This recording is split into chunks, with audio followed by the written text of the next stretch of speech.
Hello friends, welcome to my channel Katha Manthan. आज मैं आप लोगों को हाफ गर्लफ्रेंड नोवेल का रिव्यू देने जा रही हूँ। Half girlfriend novel actually Chetan Bhagat ji द्वारा लिखी गई नोवेल है जो उन्होंने 2014 में लिखा था and it has also been the best seller of its own year in the year in which it was written. Now, half girlfriend. What does really a girlfriend or a half girlfriend mean? जिस तरह से हम लोग girlfriend एक western society के word से influence हुए हैं, वैसे ही उन्होंने हाफ गर्लफ्रेंड इस नॉवल का टाइटल इसलिए दिया था because he thought that Indian culture और ट्रेडिशन और यहाँ की लाइफस्टाइल, यहाँ की लड़कियों के हिसाब से we need this term half girlfriend in our society to make the sense more clear that what kind of uh, you are having rights to have your friend who is a girl in your life. So the thing is कि वो ऐसे मानते हैं कि Indian society में जो girls हैं वो वेस्टर्न कल्चर की तरह इतनी बोल्ड या फिर उनकी थॉट्स उस तरह के नहीं हैं कि वो अपने बॉयफ्रेंड को पूरा वो हक दे जो एक मैरिड कपल एक दूसरे को देते हैं. So because there are various reasons of course in the girl's life that what kind of rights she gonna give to his boyfriend to be with her in relationship. So इसी तरीके से उन्होंने half girlfriend का title इस novel को दिया है ये दिखाने के लिए कि किस तरह की एक लड़की की थॉट्स होती है अपने बॉयफ्रेंड को लेकर के और उसका बॉयफ्रेंड उसके लिए क्या सोचता है और but she is not clear with that thinking. So Half Girlfriend is a worth reading book if you are in a relationship and also if you are not, because it will help you in your future. Okay, so let's start with the review. So the novel starts with college friends Madhav and Riya. Madhav is a boy from Dumrao, a village from Bihar, and he speaks English very roughly. But he gets admission in St. Stephen's College, which is of Delhi, whereas Riya Solani was a girl from Delhi, and she too got the admission in St. Stephen's. They both are connected to the with their favorite game basketball.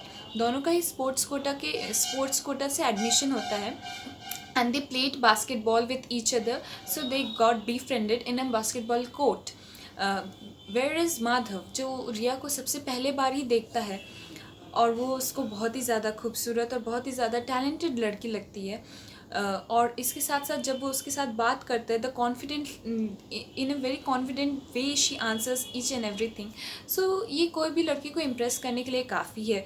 Where Riya has been shown to have a good height of 5 feet 9 inches with a beautiful body figure and of course a very fair body.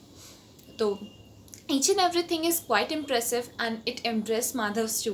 और वो इसलिए रिया से बात करना चाहते हैं. वो लोग बहुत अच्छे फ्रेंड्स बन जाते हैं. They used to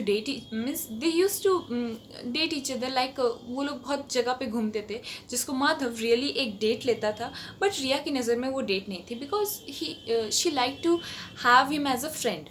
actually Riya की लाइफ में बहुत सारे कन्फ्यूजन्स थे, बहुत सारे प्रॉब्लम्स थे उसकी पर्सनल लाइफ में जुड़े हुए. She was a common girl from India who believes that everyone has his or her own choices to live life. जिस तरह से कि हम लोग हमेशा सोचते हैं कि हम लोग के लाइफ में बहुत पैसा आना चाहिए, उस तरह से रिया का बिलीव नहीं था. शी थॉट दैट उसको सक्सेसफुल नहीं होना अपने पेरेंट्स की तरह, बहुत रिच नहीं होना. She just need a happy life. She wanted to sing in New York bars and just happily she wanted to be a singer. तो इस तरह से हाफ गर्लफ्रेंड नोवेल का शुरुआत होता है कि वो माधव को ईच एंड एवरी थिंग बताती है जो उसकी लाइफ से और उसके ड्रीम्स से जुड़ा हुआ हो. और वो क्वाइट अक्सर डायरीज़ लिखती थी क्योंकि उसके लाइफ में बहुत ज़्यादा फ्रेंड्स नहीं थे. बहुत ज़्यादा फ्रेंड्स इसलिए नहीं थे क्योंकि सीरियसली उसकी लाइफ में बहुत तरह के फैमिली इश्यूज़ थे. Means they were rich, very rich actually.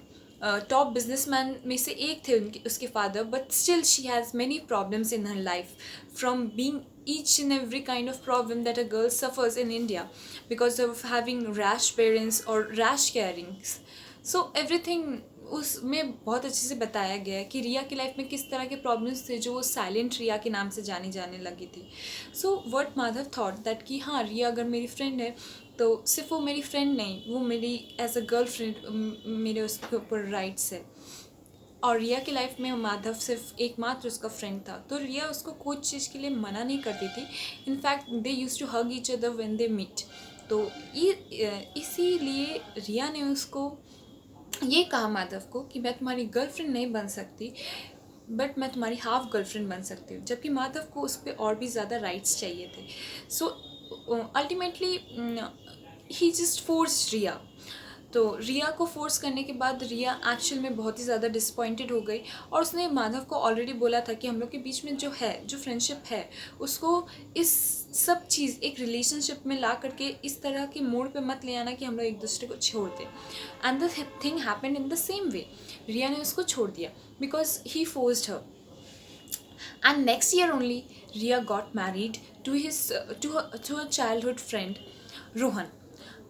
Up the reason of her marry and everything that has taken the scenario of the novel to an other level is really a spice of novel, and you must read it by your own self. Okay, then afterward what happen, जो means यहाँ पे माधव था, वो अपना 3 years of life complete करने के बाद he got a very good job, but he rejected that job in Delhi with a good salary package, and he came back to his own village, where he helped his mother to work out with the school. जो school में actual में बहुत ही ज़्यादा classrooms और बहुत ही specific जो necessities है, उन सब चीज़ का कमी था.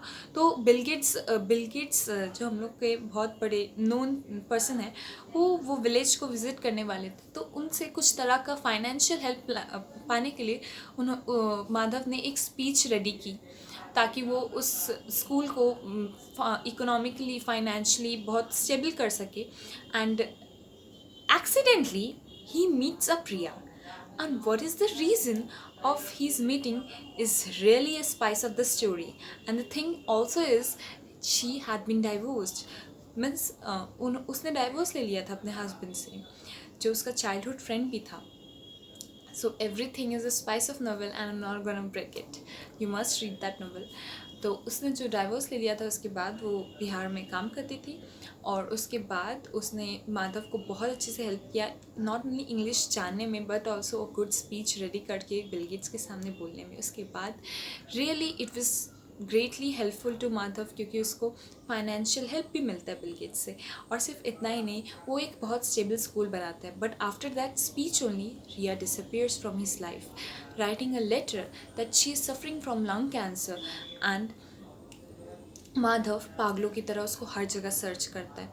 उसका सिर्फ इस लेटर को लिख करके जाना माधव के लिए बहुत ही बड़ा टेंशन हो गया था, और वो बहुत ज़्यादा उसको सर्च कर रहा था, because actually it was not lust of his college life, he really and madly loves Riya. यही एक्चुअल में बात है चेतन भगत की नॉवल का, कि उन्होंने वो जो लस्टफुल स्टोरी था, actually it was not a lust, it was real love. Riya भी ये बात अभी तक मैं समझ चुकी थी, बट स्टिल 3 साल बाद माधव को रिया के लिखे हुए बहुत सारे नोट्स मिलते हैं, बहुत सारे जनरल्स मिलते हैं, जिसके बाद माधव हर मुमकिन कोशिश करता है, न्यूयॉर्क से लेकर के each and everywhere he searches her madly. And the thing, after so many search, after so many hard work, after so many sufferings, he finally finds Riya, and the plot ends happily with their happy married life and having a son Shyam, and happily running their school also. So the novel is really worth reading, and the spices of each and the spice have not broken any spice of the novel, and it actually comprises of all the secrets that girls hide from everyone. कि उसकी personal life में किस तरह के problems है, ये वो किसी को भी नहीं बता पाती, इवन नॉट हिज बॉयफ्रेंड और अ फ्रेंड और इवन हर पेरेंट्स और मदर जो उनसे बहुत ज़्यादा सेंटिमेंटली अटैच्ड है। एक लाइफ मतलब एक लड़की की लाइफ में जो प्रॉब्लम्स होता है एक्चुअली उसके अंदर तक ही रह जाते हैं। Everything that makes her gonna be silent girl. और ये बात कभी कभी लड़के नहीं समझ पाते, और ये भी उन्होंने अच्छे से बताया कि किस तरह से कॉलेज लाइफ में लड़के लोग लड़कियों को just like a girl friend कभी कभी बहुत तरह से यूज़ करने के लिए भी उनको बी फ्रेंड करते हैं। तो everything has been stated quite impressively in the novel, and it is worth reading. And you gonna learn various things from that novel, that what the girls feel or what a boy feels being in college. So friends, gonna read this novel of Half Girlfriend, and please do read, it is really a good novel. And thank you for watching my channel Katha Manthan.